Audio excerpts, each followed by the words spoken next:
Any person desiring to learn how to heal the sick can receive of the undersigned instruction that will enable them to commence healing on a principle of science with a success far beyond any of the present modes. No medicine, electricity, physiology, or hygiene required for unparalleled success in the most difficult cases. I've lived in the south of England all my life, first on the Isle of Wight, then in Southampton, then Fareham, and now in Portsmouth, and in every location I've noticed at least one Christian Science reading room. Here's one in Portsmouth. It sells such books as the Christian Science Journal, which claims that evolution and creationism, properly conceived, are identical. Now, because of the presence of said books, and of course the word science in their name, I always assume that Christian Science is essentially a synonym of creationism. You know, a library of alternative facts where facts that can't be forced into the biblical narrative are discarded. But evidently, it's not. Well, it kind of is, but it's more of an alternative medicine than an alternative science. And you know the thing about alternative medicine, right? By definition, I begin, alternative medicine, I continue, has either not been proved to work or been proved not to work. Do you know what they call alternative medicine that's been proved to work? Medicine. This is Christian Science Debunked.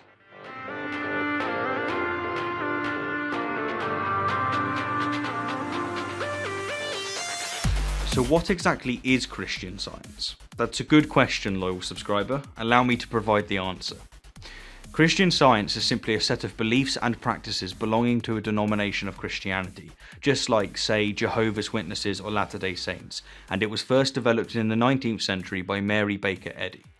Now, Mary made some outrageous claims, but before I get to them, I want to reiterate a point that I've already made.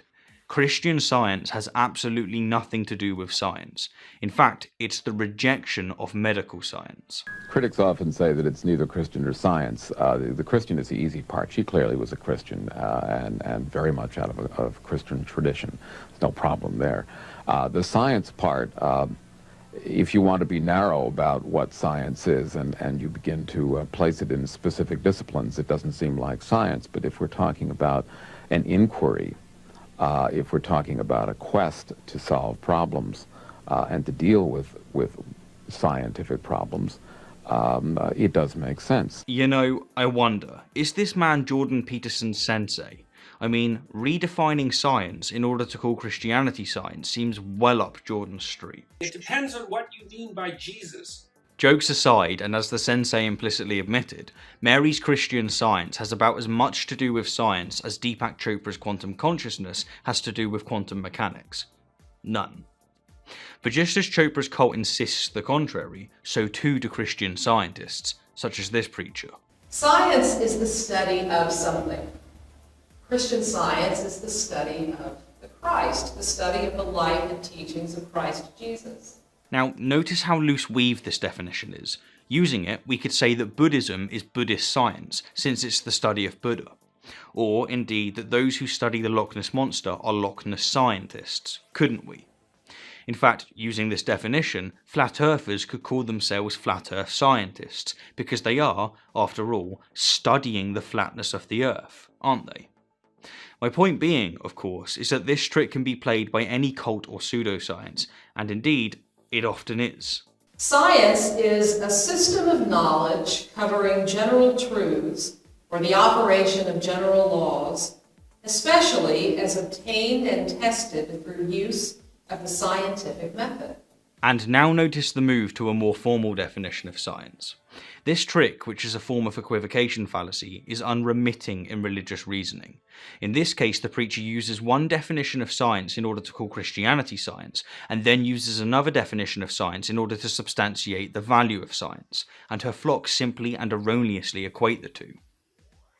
Anyhow, since such people claim that Christian Science is science, let's look at the peer-reviewed empirical data, shall we? Let's ask, do the tenets of Christian Science hold up to scrutiny? Are they really substantiated by science? So, Christian Science makes three primary assertions on top of Christianity. That being 1, prayer is more effective at healing than conventional medicine. No medicine, electricity, physiology, or hygiene required. 2, disease is entirely caused by our cognition. Matter and disease are like dreams, having no existence. And 3, nothing material exists. Everything is a projection of God's mind. For God is all in all. Spirit is immortal truth. Matter is mortal error. Spirit is the real and eternal. Matter is the unreal and temporal. Spirit is God, and man is his image and likeness. Therefore man is not material, he is spiritual. Let's start with prayer. Now, I plan to dedicate an entire video to the alleged efficacy of prayer, in which I'll directly address the most controversial studies and reveal their atrocious methodology. But for now, I'll keep it brief. Studies have yielded a mixture of results, most showing no effect whatsoever, some showing a benefit, and some actually showing a negative. Now, the fact that some studies show a benefit might well intrigue you, as it did me upon a time, but once you realise that the methodology was flawed, that many have been proven to be fraudulent, and that similarly flawed studies have found benefit with other types of alternative medicine, such as praying to other gods, bloodletting, astrology, and homeopathy, your intrigue will likely dissipate. The truth is that humans are incredibly impressionable creatures, and as such placebo, confirmation bias, and again, straight up fraud are ever present. Now, one of the best criticisms of prayer I've ever heard of comes from Sam Harris, and I'll paraphrase it now. Don't you find it telling that prayer studies are always conducted in relation to unmiraculous events, such as recovery from heart surgery, rather than miraculous events, such as the rejuvenation of lost limbs or even the restoration of blindness, as Jesus apparently achieved? You see, it should be trivially easy to prove the efficacy of prayer, and yet advocates tether their assertions to ambiguous cases. I, like Sam Harris, think this is telling. Moving on, let's look at the claim that disease is entirely caused by our minds. Matter and disease are like dreams, having no existence. Now, to anyone outside of the cult of Christian Science, this is an insane assertion, and ironically, profoundly anti-scientific. For one, animals without a brain and thus without a mind, such as jellyfish, can and do develop diseases, such as cancer, and so this fact alone dispenses with this absurd claim. But as if this wasn't enough, humans have known for eons that while a healthy attitude can help prevent and fight against certain diseases, disease itself is not dependent on the mind. People have, and still do, confront disease with admirable positivity and determination, some truly believing they are well, and yet, in most cases, their disease remains and either has or will contribute to their death. What's more, Mary herself evidently suffered from disease and an addiction to morphine throughout her whole life, and the man who introduced her to spiritual healing, Phineas P. Quimby, died from an abdominal tumour, a disease. In January of 1866, Phineas P. Quimby died of an abdominal tumor. He remained convinced to the end of the truth of his mind-healing theory.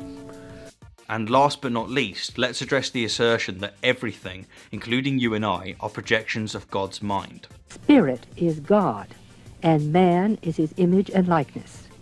Therefore man is not material, he is spiritual. So the first thing to be said is that one ought to prove the existence of a God before insisting that everyone's a product of that God's mind. The second thing to be said is that the concept of the Christian God is largely unfalsifiable, which ironically is a big no-no in science.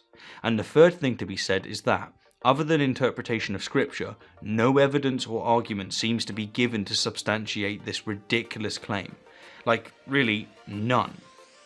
Now, this reminds me of some wisdom from Carl Sagan, who once said that extraordinary claims require extraordinary evidence, and that if it's not given, then we're left with little choice but to simply walk away. Or as Christopher Hitchens would have put it, that which is asserted without evidence can be dismissed without evidence. Anyhow, before wrapping up, I want to state what I often state when speaking about alternative medicine. It's dangerous. Beliefs inform actions, and actions have consequences, and the consequences of rejecting medical science for Christian Science, or indeed any alternative medicine, is devastating. In the last century, at least 100 adults, and very sadly children, have died from treatable illnesses directly because of the preachings of Christian Science.